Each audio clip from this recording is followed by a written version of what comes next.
Lárus, það árleg spá fyrir fyrstu Söpbudeildina. Hvernig stemmingin í Þorlákshöfn fyrir komandi tímabili? Hún bara góð. Já. Við erum með svona tiltölulega nýtt lið.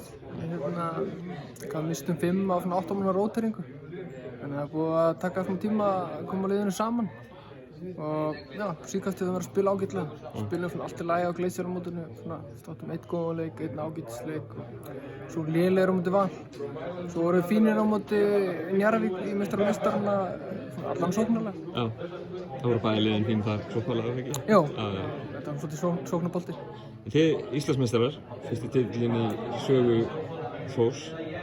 Mikil gleði í Þorlákshöfn, en svo vikunum eftir þá svona kvartast aðeins úr hópnum ykkar. Þetta er nú ekki kannski alveg það sem þið fóruð eftir. Þið reyndu nú að halda í leikmennahring.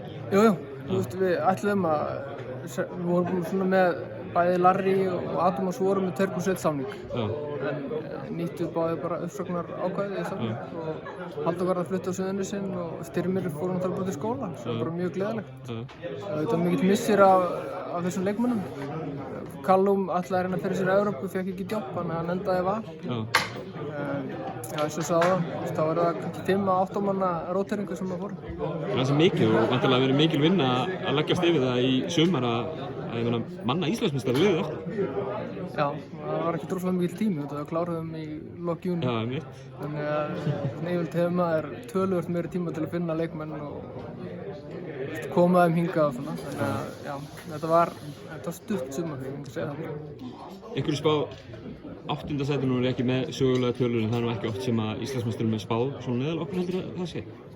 Við erum bara að klífa upp spána og spáð fallið fyrra, þannig að það er ekki bara jákvæmt. Já, það hentar ykkur að vera á þessum stað? Sögulega eina ef við horfum bara að segja stöðum? Já, spáin er bara byggð á því að við mistum 5 af 8 manna róteringu, ég er svona býst því. Og Þorlákshöfn er ekkert svona, þá var kannski unnið titil og kannski ekki ennþá orðið svona stórt nafn í körfuboltanum. Já, ég meina hvað þess að gera fyrir bæjarfélag eins og Þorlákshöfn og ég meina bara Suðurlandið í heildina. Þetta er nú að vera ennþá svona bara gífurleg stemming bænum í kringum körfuboltanum. Já, það var mjög vel mætt bara til dæmis á Gleyseramótið. Og fólk er náttúrulega mikið að tala um körfuboltann og bikarinn er náttúrulega í sundlauginni, þannig að gott fyrir bæinn og líka bara svona fyrir unga iðkendur sjá bikarinn, sjá kannski getur þau einhvern tíma verið þessum sporum. Þannig að ég held að sé svona jákvæmt bara upp á fjölgun iðkenda og líka bara ungir og efnilegir leikmenn þeir leggja meira á sig. Alveg að lokum, ætla að lofa með því að þó nú að verja þennan titil? Ég get ekki lofaði því, en við skulum allavega spila Íslandsmeistara í körfubolta. Frábært, takk.